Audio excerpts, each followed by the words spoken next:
Opa, estamos começando mais uma edição do Lendas do Laço Cast. Desta feita, mais uma edição gravada aqui dentro do rodeio internacional do CTG Coração do Vale. E hoje estou tendo a alegria de estar recebendo esse grande amigo, esse grande irmão, Elisandro Souza. Seja bem-vindo, Elisandro. Eu que agradeço aí, muito obrigado aí pelo convite. Temos aí para fazer parte dessa história do velho gordo. A dupla do gordo e do magro. Elisandro, conta pra nós como é que foi o teu início dentro da tradição gaúcha. Meu início dentro da tradição gaúcha foi através do meu pai, né? Meu pai sempre gostou de rodeio, trabalhava em fazenda e gostava de rodeio. E foi aí onde eu tive o início da minha trajetória na tradição gaúcha, indo a rodeios junto com meu pai, com a minha família, com a minha mãe, com a minha irmã. E começou a laçar com quantos anos? Comecei a laçar com 6 anos. 6 anos o pai me atava uma sobrechincha por cima do arreio do cavalo, para mim poder sair correndo já atrás do boi. E de lá pra cá a evolução veio grande no laço, né, Elisandro? No laço até não muito, né? Claro, o cara vem treinando, né? Sempre que dá para chegar em alguma coisinha o cara vai chegando. Até esse ano eu tive um ano bem assim, de alegria para mim. Nós não somos profissional, somos amador. Só que esse ano, de fevereiro para cá, os rodeios que eu fui, eu fiquei um final de semana que foi no Rodeio do Preto, sem ganhar nada. Os outros, tudo, sempre que lacei, ganhei alguma coisinha, uma taça, um pai e filho, alguma coisinha chegando. Isso é bom, né? Que bom. E como é que é a rotina de treinamento do Elisandro? Hoje o Elisandro tem um CT, né? O CT do Magro, e como é que é aí? Para falar bem a verdade pra ti, o CT do Magro, esse ano ele fechou as portas. Ah, fechou o CT? Fechou as portas. Eu antes trabalhava pra mim, hoje eu não trabalho mais pra mim, hoje eu trabalho de empregado. E então hoje eu não trabalho mais com cavalo, a não ser os meus, né? Tem o meu, da minha mulher, nós temos aí uns 3, 4 bichinhos ali. E treinamos durante a semana, nas terças, nas quintas. Nas quintas, de repente, às vezes não dá por causa dos rodeios, que geralmente tem que sair já na quinta-feira.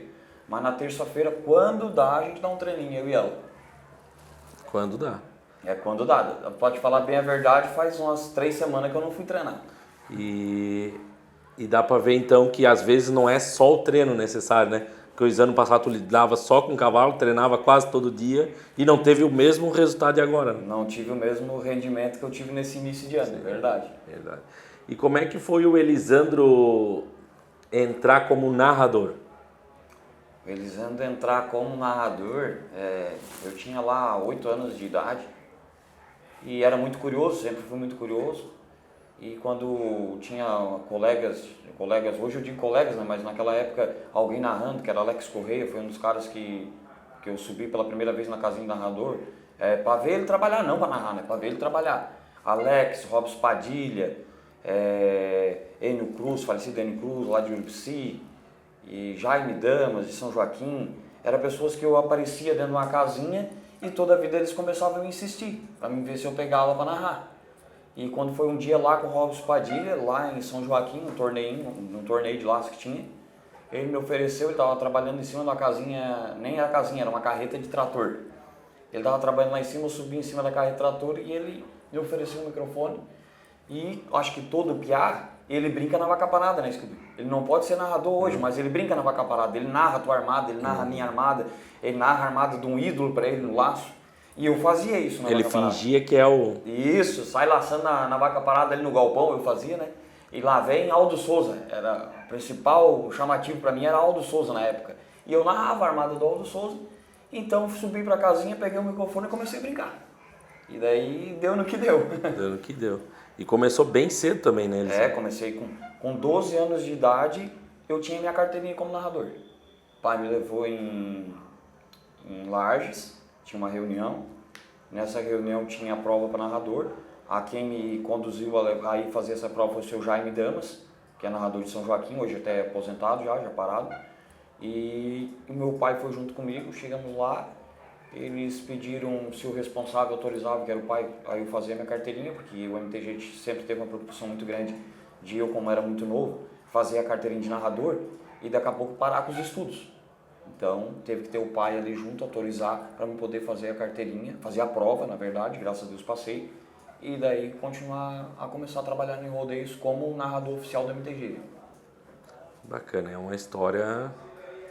E o Elisandro hoje, ele tem uma narração que é quase que difícil de acompanhar, né, Elisandro? Como é que é ter um pulmão tão forte para narrar tão rápido e o público conseguir entender o que está falando? Isso eu acho que é coisa de Deus, né, Scooby? Graças a Deus, eu escutei um narrador, um amigo meu, que ele falou uma vez pra mim, quando eu comecei a me enquadrar nesse quadro que tu tá falando agora de ser rápido, de tocar. E chegou um narrador pra mim, me bateu nas costas e disse assim, ó, irmão, tu vê o que tu quer? Tu quer esse teu lado aí de tocar rodeio, ou tu quer um lado final, ou tu quer alguma coisa dentro da narração? Se foca no que tu quer. E eu escutei aquilo e me foquei, não, então, se eu já estou entrando bem, né, na tocação, vamos dizer assim, né, hoje, né, o pessoal fala tocação, eu vou tentar enquadrar nisso.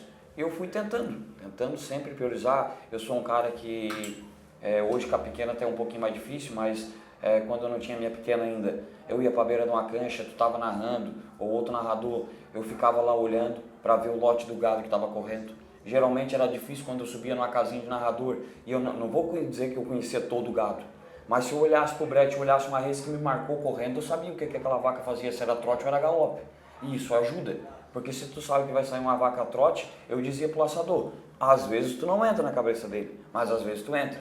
Pode vir que aquela vai trotear, pode largar que aquela vai galopear. Então aquilo eu sempre fui muito prestativo nisso. Sempre tentei entrar ali e ficar, ou se não estivesse na arquibancada, ou estivesse lá na comissão jogadora, olhando aquilo que tu tá olhando, todo o boi passando na cancha. Foi uma das coisas que me ajudou. E principalmente, que eu não posso deixar de falar aqui, que é a vaca mecânica. A vaca mecânica, ela me ajudou a me organizar com planilha, intercalar pelotão. Eu na vaca mecânica, todo mundo sabe que me acompanha, hoje faz tempo que eu não trabalho mais na vaca mecânica, mas quando eu trabalhava aquilo era 3, 4 planilhas, Scooby, que tu tava com uma planilha só com 2 laçadores, tu já intercalava, tu já tava com a outra com 3, mas tu já tava intercalando o pelotão novo, e aquilo era 3, 4 planilhas em cima. Então, se tu sair da vaca mecânica e vir para hoje, que tá uma planilha digital, aquilo é uma escola, não tem como chegar num rodeio e não conseguir tocar um evento. É bem isso aí. A base é a vaca mecânica. Infelizmente, hoje a gente vê umas pessoas que fazem carteirinha, que são 9 e tem vergonha depois de narrar uma vaca mecânica. Mas a vaca mecânica é base, não adianta. E como é que é a parte tua de cuidado, treinamento, pois tu narra todo final de semana praticamente e querendo ou não, cara que nem eu que sei que narro, na segunda-feira a gente tá esgotado, né? Segunda-feira é ruim, a segunda é pesada, né? Mas eu, graças a Deus, eu tive tratamento na minha garganta desde quando comecei, e pouca gente sabe, mas vou deixar aqui. No meu primeiro 6 meses de início, assim, que eu peguei um ano que comecei a trabalhar todo final de semana, eu tive um calo na garganta. E daí onde eu fui procurar fonoaudióloga.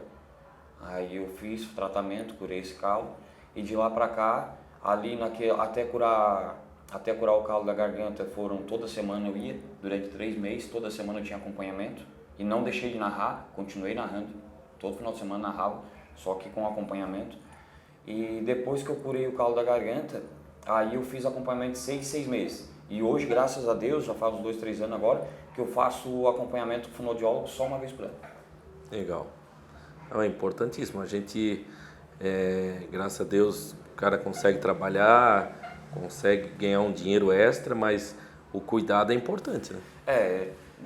Todo mundo tem aquela fase, né, de ir para rodeio, ir baile, narrar, ir baile e beber. Quem é que não gosta de beber um traguinho, né? Mas foi uma das coisas principais que eu tinha, não que eu era que eu bebia, né? Mas tu ia um baile, tu bebia, tu falava mais alto, porque um baile o som é muito alto, tu não consegue falar normal com a pessoa, tu tem que estar gritando com a pessoa lá dentro para tu estar se escutando. Então foi uma das coisas que eu dei uma cortada, assim, bebida gelada principalmente, né? Lá de vez em quando o cara bebe uma cervejinha no acampamento, né, com os amigos, mas foi uma das coisas que eu cortei bastante, e que eu sou muito doceiro também, eu gosto de um doce, gosto de um doce. No rodeio, pode pegar em qualquer rodeio que eu tiver, eu não como doce. Agora, domingo, a partir do momento que encerrou o horário do Elisandro, tá liberado para ir embora, minha esposa está aí, Saí de carro, parei no primeiro posto, uma barrinha de chocolate, daí deu. O doce, o derivado do leite, ele Prejudica. São coisas que... engrossa a saliva, é complicado. São coisas que tem que ter um cuidado. Infelizmente, alguma coisa tu vai ter que dar uma segurada. Cara, pra ser um profissional, o cara tem que abrir mão de algumas coisas. Obrigado. Obrigado a abrir. Eu também. Ainda tu é um cara que consegue lidar muito bem com laço e narração, né? Mas a grande maioria, às vezes, quer caprichar muito no laço, daí abre mão um pouquinho da narração e aí é onde que começa a perder espaço. Né? Mas eu ainda digo para várias pessoas que me perguntam, o rodeio que o Elisandro laçar um pouquinho melhor, vocês podem ter certeza que na narração ele não está 100%. E no rodeio que ele não laçar, pode ter certeza que a minha narração vai ser diferente. Ah, não, mas não muda nada, Elisandro, é coisa da tua cabeça. Muda. Muda que eu sei que muda. Ninguém consegue fazer duas coisas bem feitas. Não faz. É uma coisa ou outra, né? E nesses anos de narração aí, quais os rodeios que tu te orgulha em ter participado? Graças a Deus, eu vou dizer assim, né, Scooby, que eu me orgulho de ter participado de todos, né? Porque seja pequeno ou seja grande, o reconhecimento do profissional tu tá sendo procurado pelos patrões de CTG para trabalhar. Então, todos os rodeios, seja o mediano ou o maior, eu me orgulho e tenho a gratidão e o agradecimento dos patrões de terem confiado no meu trabalho e terem me levado para trabalhar todos. Mas é claro que como profissional, quem é que não quer narrar uma vacaria, né? Eu faz 4 anos que narrei a vacaria já, 4 anos consecutivos, com a parada da pandemia, mas são 4 consecutivos. Narrei os praianos, meu rodeio da casa, que é o meu CTG, eu tenho orgulho em trabalhar.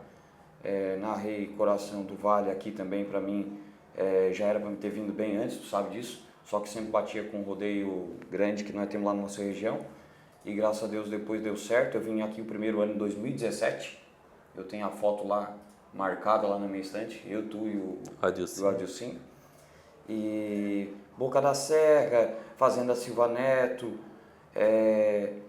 um rodeio que eu fui, também que é uma pena ter parado, eu torço que uma hora ou outra volte de novo o rodeio, que é do Alex Almeida, lá de Cachoeira do Sul.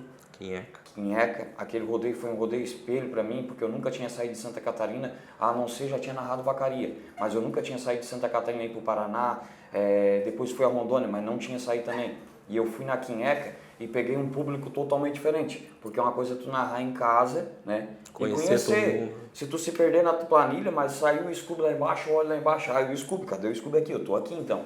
E eu fui na Quinheca, e aquele ano, no primeiro ano que eu fui na Quinheca, eu levei, foi um fato que ficou marcado na minha carreira até hoje, foi 500 armadas em 1 hora. Nossa. Sem conhecer, praticamente sem conhecer o povo de lá. 500 armadas por hora, vamos botar uma conta rápida, deve dar 5 laçador por minuto para mais. Mais ou menos. 5 a 6 laçador por minuto.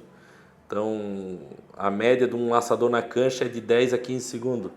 Né? Então, tu empurrar mais do que isso O normal padrão é 4 laçador por minuto. Então, botar 6 é algo diferente. Foi o fato que me deixou marcado na minha carreira até hoje.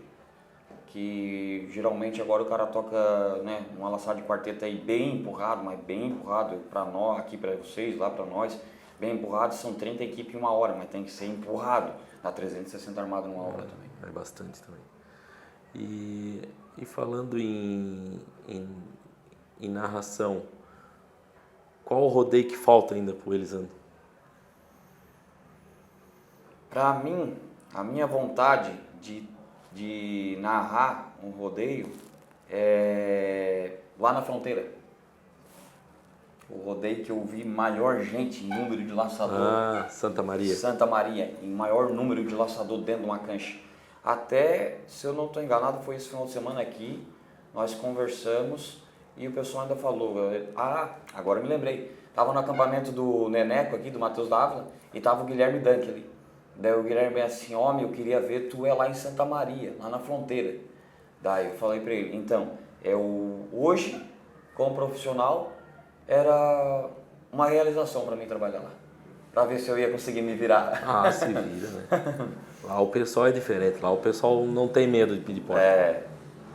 E o Elisandro, qual o conselho que tu dá hoje para quem está começando na rádio, Elisandro? Primeiramente, humildade. Pegar um microfone e saber que tu é apenas tu. Não precisa te aparecer, não precisa querer te mostrar para ninguém.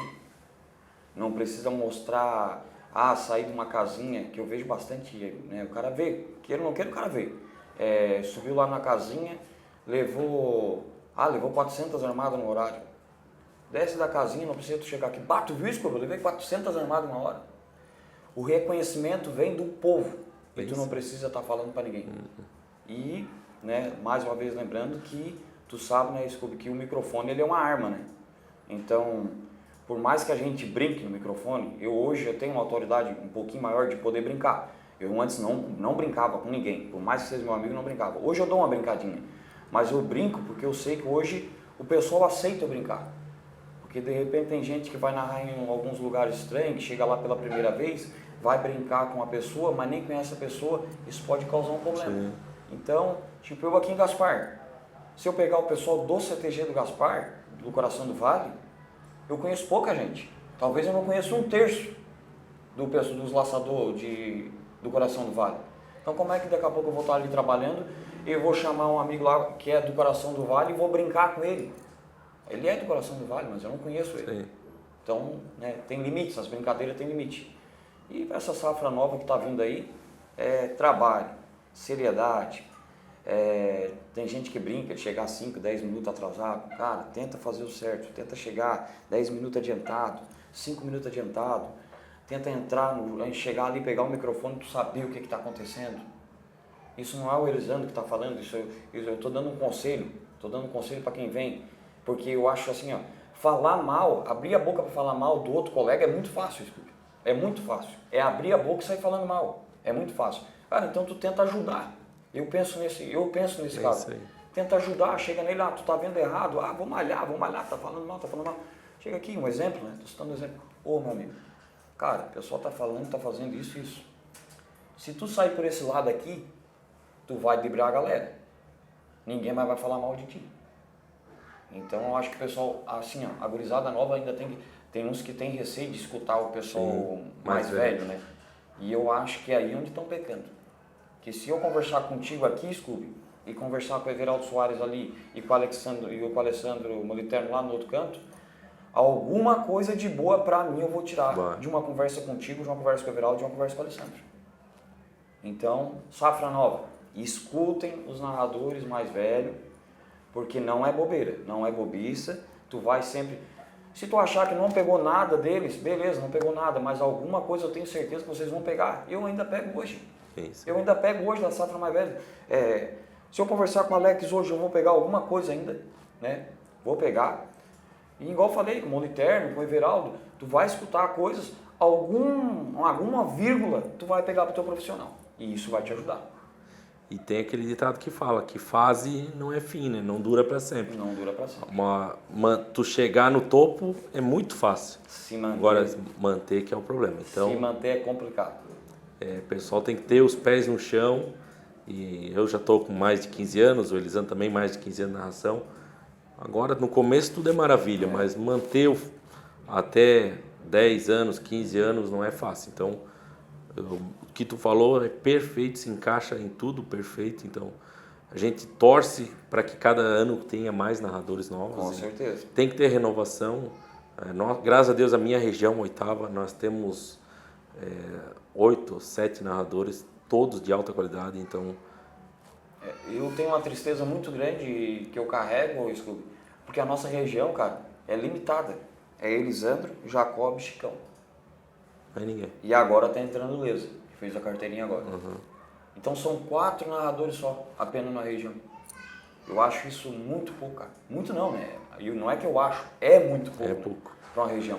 Sendo limitado em 4 narradores. Elisandro, Jacob, Chicão e o Leza que está começando agora. E por falar em Chicão, né, naquele quadro de narradores que eu falei que me ajudaram quando eu comecei a trabalhar, o Chicão é um deles também, não poderia deixar de falar o nome do Chicão, que quando eu desci para o litoral, que eu sou natural de São Joaquim, e comecei a brincar e trabalhar lá em cima, na serra, quando eu desci para o litoral, morar no litoral, foi um dos caras braço direito do Magro. Show de bola. Tuas considerações finais aí, Elisandro, para o público que está nos assistindo?